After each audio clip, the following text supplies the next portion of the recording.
Hi everyone! Welcome to our YouTube channel, Research Ready and Student Matters Hub by Doc Lynn. I hope that you are all doing well and matatapos nyo na ang inyong research project.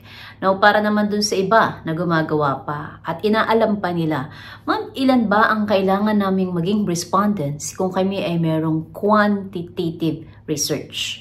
So maybe gagamit kayo ng descriptive survey at meron kayong survey instrument or meron kayong tinatawag na paraan para makuha ang inyong data or mag-gather ang inyong data base sa research objectives niyo.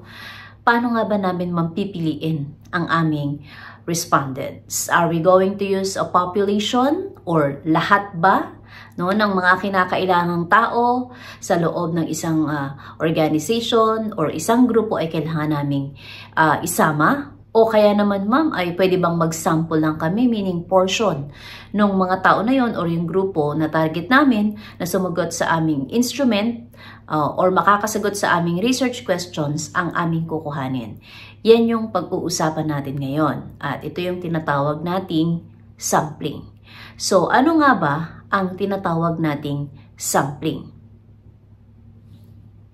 Ang sampling ay isang process of selecting a subset of individuals from a larger population to conclude that population. This is crucial in quantitative research where the aim is to quantify behaviors, opinions, and characteristics. So, meron tayong tinatawag na mga kahalagahan or importance ng sampling. Siyempre, number one dyan, cost-effective. Kasi yung collecting data from the entire population can be expensive and time-consuming. So, if you are a researcher and you are a master or undergraduate students, you have to consider this one. Because you have also your own timeline in doing your research.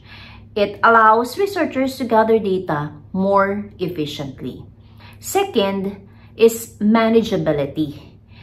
A smaller data set kasi is easier to analyze and interpret while still providing insights into a larger population. So, nandun yung tinatawag natin na there is an equal chance of representing the study from the population.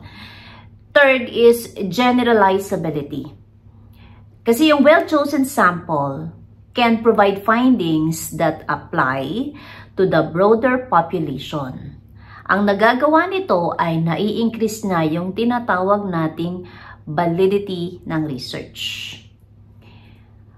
Aside from that, it will not be very difficult for you to make a very clear, efficient, and correct conclusion if you are going to follow a systematic way of selecting your sample or getting the number of your respondents. So, yun yung mga importansya kapag gumamit tayo ng sampling. Nagiging sistematiko yung ating research kasi gumagamit tayo ng mga datos na namabase sa science or systematic way of selecting our respondents. So, this is the case of a quantitative research. Now, pag-usapan naman natin yung iba't ibang klase ng sampling. So, commonly or generally, meron tayong dalawa, no? Yung probability at non-probability sampling. So, discuss natin ito at ang kanilang mga examples. Ang una is yung probability sampling. So, ibig sabihin ito, kapag tayo ay magre-research, yung lahat ng member ng population natin ay tinatawag nating merong has known or non-zero chance of being selected.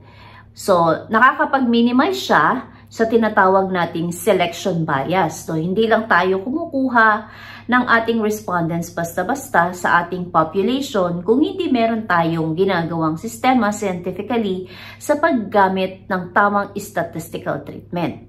So, ang una rito ay yung tinatawag nating simple random sampling.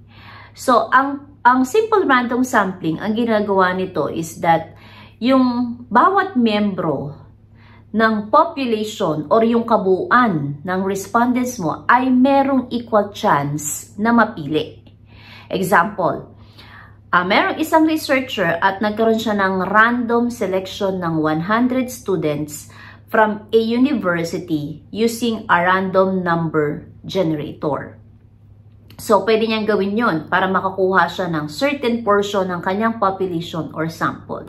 I'll repeat, ang population ay yung buong numero or number ng respondents base sa isang organization, sa isang school, sa isang grupo ng mga tao. Na kung gusto mo lamang kuhanin ang portion ng population na ito yung tinatawag nating sample. Okay? Or yung proseso tinatawag nating sampling.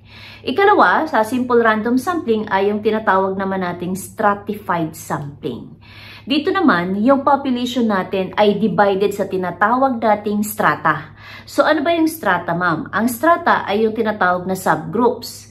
Kunyari, base sa kanilang characteristics. Example, yung kanilang age, yung gender, yung section, no? And samples are drawn from each stratum. So, nagkakaroon ka ng mga grupo kung saan doon ka pipili ng iyong sample. Example, in a study about students' performance, a researcher might ensure na yung mga estudyante from different grade levels, halimbawa, freshman, sophomore, no, are represented proportionally. So, ang freshman, isang grupo, ang sophomore, isang grupo. Pwede din namang junior high, tsaka senior high. So, merong equal representation. So, merong portion or equal portion sa bawat strata or grupo. Ang pangatlo ay tinatawag nating cluster sampling. Ang cluster sampling naman, yung population mo, dinidivide mo into clusters. Often, ginagawa ito geographically, and yung entire clusters are randomly selected. Example, merong isang researcher na nag-aaral tungkol sa educational outcomes ng isang bagay or ng isang intervention. Ang pwede niyang gawin ay the researcher might randomly select several schools or yung tinatawag nating clusters and then survey all the students within those schools. So, nag-cluster ka per school. Ang pang-apat na popular pagdating sa probability sampling ay yung tinatawag nating systematic sampling. Ito naman ang ginagawa, yung member ng mga population ay selected using a fixed interval. Okay? Or every nth member. Ikaw yung mag-a-assign. No? Bibigyan natin ng example. Every nth member. Example, kung meron kang listahan ng population ng iyong respondents, kunyari 1,000 sila, and gusto mo lang mag-sample ng 100, okay? Ang pwede mong gawin ay mag-select ka no, ng iyong sample. You might select it every 10th person on the list. Okay? Out of 1,000, yung listahan mo, titignan mo, at yung mga every 10th person on the list is part of your sample. Okay? So that's how you do probability sampling. Okay, let's move with the next. Non-probability sampling. So, ang non-probability sampling, kabaliktaran naman ito ng probability sampling na lahat ay merong chance na mapili no, doon sa pag-aaral.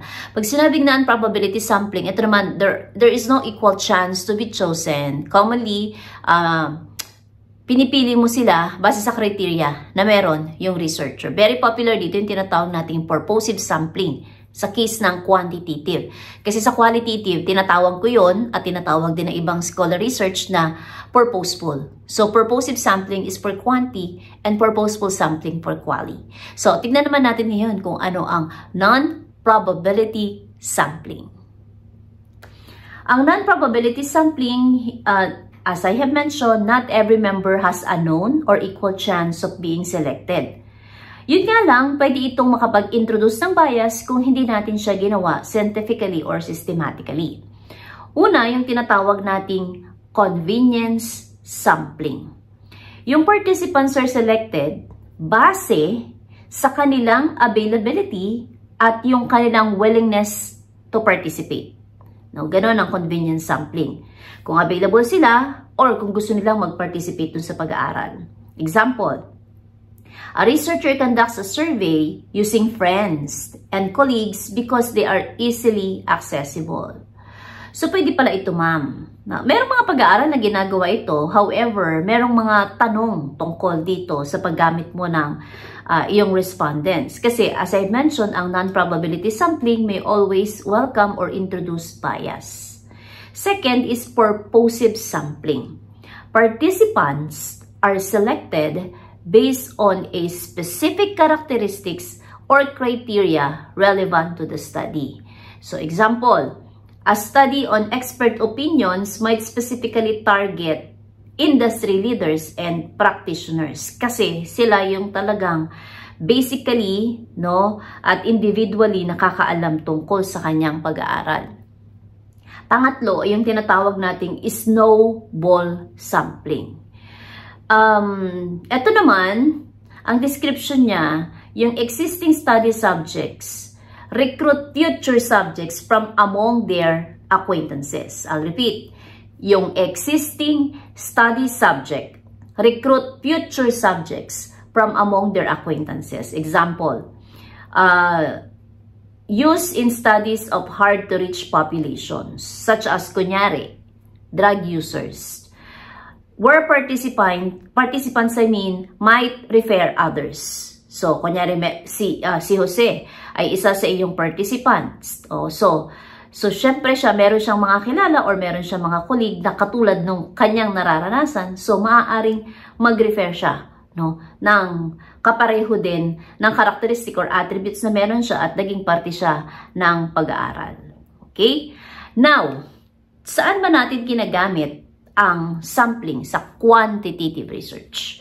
Una, syempre, kapag nagsasurvey tayo. Kapag yung ating survey ay gustong makakuha ng public opinion, ng consumer behavior, o kaya naman ng social attitudes. Kasi yan naman talaga ang purpose ng survey or descriptive survey. Ikalawa, pag nagkakaroon tayo ng experimental research.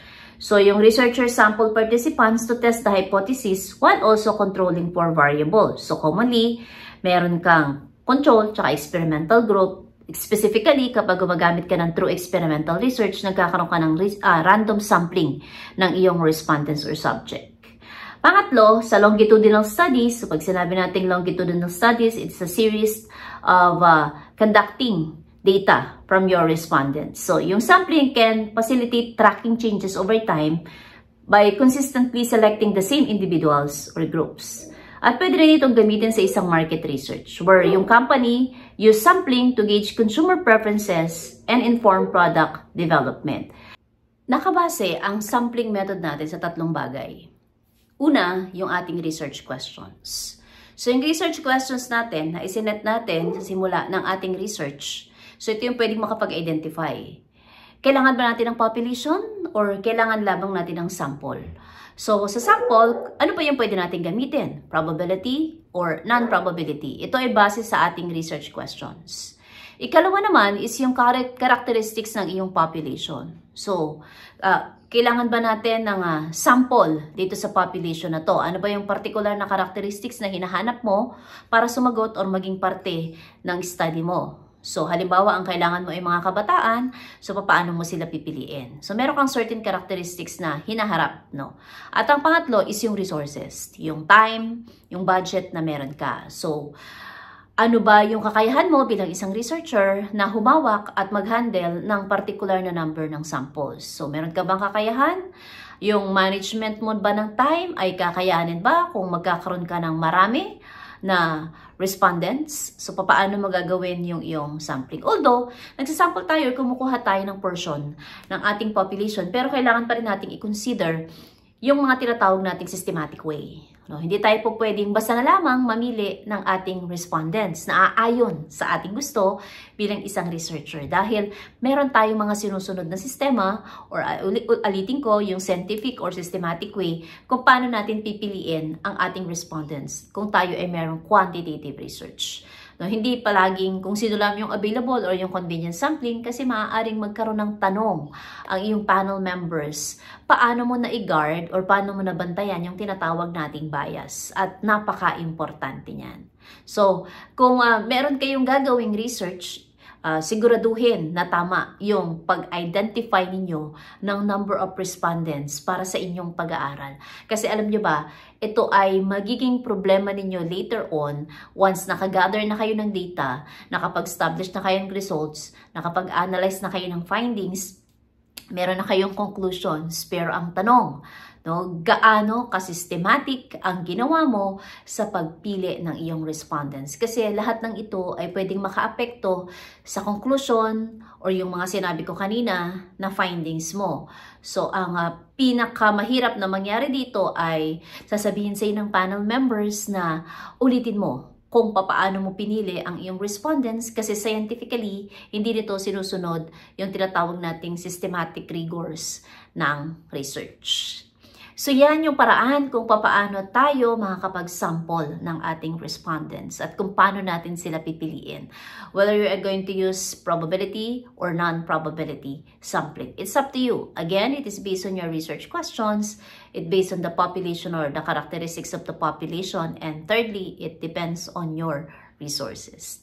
I hope that you learn from this video, which is all about sampling or getting the sample from a population for your research project.